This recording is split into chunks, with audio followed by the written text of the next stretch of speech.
मांगा melody hub पर स्वागत है। 3 दिन से वीडियो नहीं डाला क्योंकि मेरे एक दोस्त का बर्थडे था, इसकी वजह से कुछ कर नहीं पाया था, तो इसके लिए माफी चाहूंगा मैं। तो चलो अब शुरू करते हैं बिना किसी देरी के revenge of the iron blooded sword horn season 2 part 21।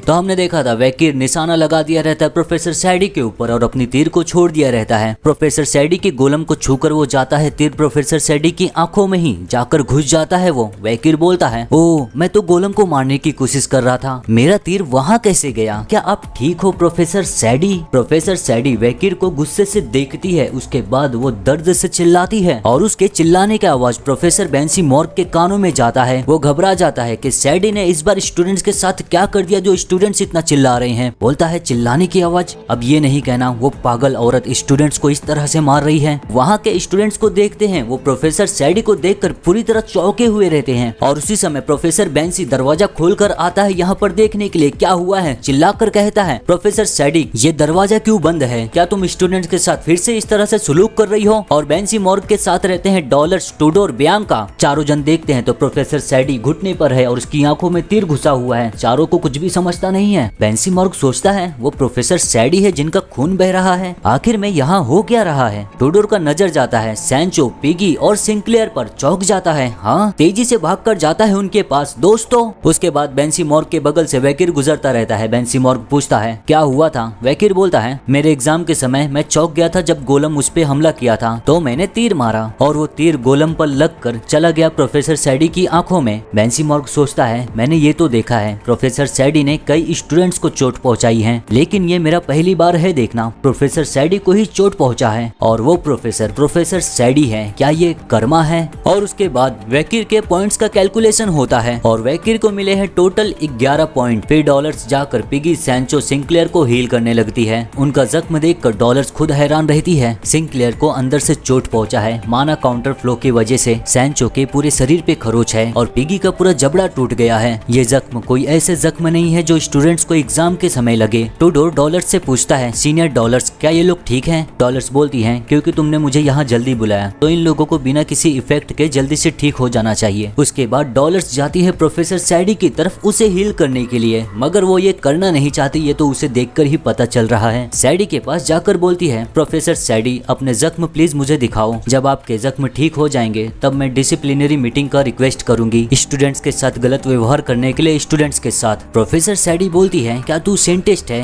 Great कुआवाडिस family से? डॉलर्स बोलती है प्लीज अपने जख्म दिखाओ और वैसे ही खून के छींटे उड़ते हैं। डॉलर्स देखकर हैरान हो जाती है और हैरान इसलिए हो जाती है क्योंकि प्रोफेसर सैडी उस तीर को निकालकर अपने मुंह में डालकर बोलती है मुझे नहीं चाहिए तेरी मदद। प्रोफेसर सैडी को ऐसा करते देख बेंसी मॉर्ग और स्टूडेंट्स को भी अजीब सा लगता है एकदम। प्रोफेसर सैडी वहाँ से जाते हुए कहती है अगर मुझे इसके लिए अनुशासित किया जाएगा तो मैं इसे स्वीकार कर लूंगी, लेकिन उस दिन का इंतजार करूंगी जिस दिन मेरी सजा खत्म होगी। उस रात के इंपीरियल कैपिटल के हादसे को लेकर कई सारे ऐसे लोग हैं जो मेरा हाल ही में मजाक बना रहे हैं। वैकिर से बगल से गुजरते हुए उसे देखकर कहती है वैकिर नाम है ना, मैं तेरा नाम याद रखूंगी, दोबारा मिलते हैं। और फिर वहां से चली जाती है। इसके बाद मिड टर्म जो खत्म होने में इतना समय लगा था, आखिर में उसका अंत होता है। एग्जाम खत्म होने के बाद रैंकिंग का लिस्ट निकल जाता है और पहले रैंक पर है सिंक्लेयर, जिन स्टूडेंट्स को प्रोफेसर सैडी के हाथों में दिया गया था एग्जाम देने के लिए और बहुत सारे पॉइंट्स खो दिए थे। फैकल्टी ने उन्हें दोबारा एग्जाम देने का मौका दे दिया और सिंक्लेयर जो अपने पॉइंट्स वापस पा गई, वो फर्स्ट ईयर में टॉप आती है। लेकिन स्टूडेंट्स का ध्यान उसके ऊपर होना चाहिए, हालांकि किसी और शख्स के ऊपर था उन सभी का ध्यान। पूरे स्टूडेंट्स वैकिर के ऊपर ही बातें करते रहते हैं। ये वही था ना जो प्रोफेसर को इतना गंभीर चोट पहुंचाया सिर्फ एक हमले में। इतना गंभीर चोट था कि उसकी आंखें बेकार हो गई। उसके साथ सही हुआ, आंखों को तबाह करने वाला वैकिर कितना कूल है। ये देखते हुए कि डिफेंस एग्जाम में इसने जो किया था, क्या हम इसे हीरो नहीं ही बोले। हीरो वैकिर, ये सुनने में अच्छा है। ये सब सुनकर वैकिर सोचता है क्या मुझे यही मिलेगा अगर भावनाओं में बहकर कुछ कर दिया तो। मेरा दिन का समय इस तरह से इसलिए रहता है ताकि मैं रात को काम कर सकूं। मुझे लोगों का ध्यान नहीं खींचना मेरी तरफ, लेकिन बिना कुछ सोचे ही मैं कुछ ऐसा कर दिया जब उन्हें देखा मार खाते हुए। और तभी वैकिर के पास एक लड़की आती है लव लेटर लेकर। वैकिर को देते हुए कहती है, वैकिर अब जब मैं तुम्हें पसंद करती हूँ। वो लड़की इतना बोलती है, उतने में ही देखते हैं ट्रिपल एट उसकी तरफ भागते हुए आ रहा है। उसके पास आकर वो लेटर अपने दांतों से ही पकड़कर ले लेता है उससे। तीनों जन उसको घेर कर बोलते हैं, कौन होती है तू हमारा रास्ता रोकने वाली। वो भी उन्हें देखकर सोच में पड़ जाती है, दी बैस्करविल ट्रिपल एट्स। उसके बाद तीनों जन वहाँ से जाते हुए यही बोलते हैं, तुम कॉमनर लोग हमारा रास्ता रोक रहे हो, चले जाओ, क्या तुम लोगों को मार खाना है। और ऐसा करके तीनों जन को बहुत ही गर्व महसूस होता है, इन लोगों को हम भगा दिए। वैकिर ट्रिपल एट्स को देखकर सोचता है, बहुत बढ़िया। उसके बाद जाता है न्यूज़पेपर क्लब में, यही सोचते हुए मुझे सावधान रहना होगा ताकि मेरे दिन पर कुछ भी इस चीज का असर ना पड़े। वैसे ही अंदर देखता है तो सामने बैठी है डॉलर्स जो पढ़ती रहती है न्यूज़पेपर। जाकर चेयर पर बैठते हुए बोलता है डॉलर्स को, तुम ऐसा क्या पढ़ रहे हो जिससे आंख और नाक इतना सुकुड़ रहा है। और ये सुनकर डॉलर्स चौंक जाती है क्योंकि उसे पता ही नहीं चलता वैकिर कब आ गया अचानक से। तुम यहाँ कब आए वैकिर? वैकिर बोलता है, बस अभी। डॉलर्स सोचती है, मुझे कुछ भी यहाँ पर एहसास नहीं हुआ जब ये अंदर घुसा था। वैकिर पूछता है, क्या कोई नया आर्टिकल है नाइट हॉन्ड के बारे में? डॉलर्स बताती है, इंपीरियल लैंडमार्क को तबाह करने के लिए सेंट्रल क्लॉक टावर और रॉयल मेमोरियल को नुकसान पहुंचाना। वो कह रहे हैं कि ये सब किया है नाइट हॉर्न ने और वहाँ कोई सबूत नहीं है, लेकिन वो सब लोग ने ऐसा बता दिया है कि ये सब किया है नाइट हॉर्न ने। नाइट हॉर्न जो इस समय कर रहा है ये थोड़ा अजीब है। वैकिर सुनकर बोलता है, अच्छा।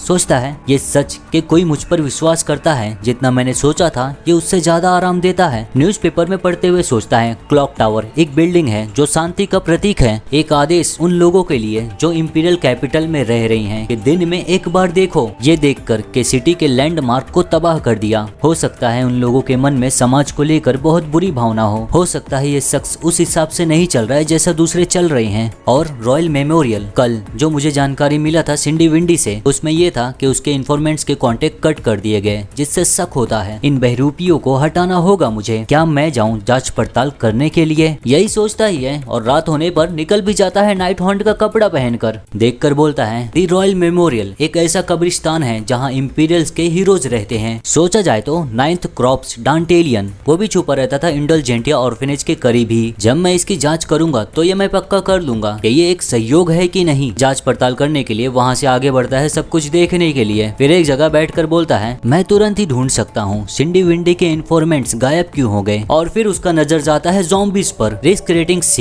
ये ऐसे ज़ॉम्बीज है जिन्हें आमतौर पे देखा जा सकता है जंग के मैदान में, पुराने घरों में और भी ऐसी ही कई सारी जगहों पर। वैकिर देखकर बोलता है, मुझे ये पता नहीं जब ये लोग जिंदा थे तो क्या किए जो ये लोग ज़ॉम्बीज बन गए, लेकिन मुझे इतना पता है इनमें से कोई एक सिंडी विंडी का इन्फॉर्मेंट्स है। वहाँ से जंप मारता है एक हथियार निकालते हुए, यही बोलते हुए, बहुत दिन हो गए हैं मुझे एन्यूबस का इस्तेमाल किए हुए, क्या मैं इसे आज इस्तेमाल करूँ? ये वेपन बहुत ही अच्छा है क्योंकि ये पोर्टेबल है और कहीं भी इसे आसानी से ले जा सकते हैं, लेकिन मुझे यकीन नहीं हो रहा है कि आयान ने कोई ऐसा वेपन मुझे दिया है। उसके बाद निशाना लगाता है ज़ॉम्बीज के ऊपर और उन तीनों को एक ही बार में मार देता है। फिर वहाँ से गुजरते हुए बोलता है, ये एरो उससे बहुत ही ज्यादा अच्छा है जो मुझे मिला था मिड टर्म एग्जाम में। ये झूठ है जब लोग ऐसा कहते हैं कि मास्टर अपने पसंदीदा हथियार के लिए नकचड़े नहीं है। यही सब बोलते हुए जाता रहता है। उतने में ही एक महक जाता है उसके नाक में और वो कोई साधारण महक नहीं रहता, वो महक रहता है एक डीमन का। वैकिर देखने लगता है कहाँ से आ रहा है। वो सोचता है ये पक्का एक डीमन का महक है, लेकिन अगर साधारण डीमन से तुलना करूं तो इसका महक बहुत हल्का है। ये ऐसा है मानो कि उनकी अनोखी और भयानक महक को पतला किया जा रहा है किसी चीज से। तेजी से भागता है इंडलजेंटिया ऑर्फनेज की तरफ। ये महक इंडलजेंटिया ऑर्फनेज की तरफ से ही आ रहा है, कुछ तो है वहाँ। और वहाँ हम देखते हैं एक मैजिक सर्कल को और उसके सामने कोई खड़ा है और वो किसी चीज को समन कर रही है। फिर उस मैजिक सर्कल से एक लड़की निकलती है और जिस लड़की ने उसे समन की है वो लड़की है डीमन जिन एलाइट क्रॉप्सेस 8 क्रॉप्स शेयर। जिस लड़की को समन की है उसे देखकर बोलती है, सोचने वाली बात है, वो कमीना डांटेलियन तुम्हें मुझसे चुरा लेगा। उस लड़की को गले लगाकर बोलती है, माफ कर दो रोज, मैं तुम्हें फिर से खो दी थी। मैं तुम्हें वादा करती हूँ मैं मुझसे मेरे पसंदीदा लोगों को छिन नहीं जाने दूंगी। तो दोस्तों ये यहीं पर खत्म होता है। वैसे इस लड़की को देखकर ऐसा लग रहा है कि यही है केमो मॉर्ग। आप लोग बताओ क्या लगता है? तो चलो अब मिलते हैं अगली वीडियो में।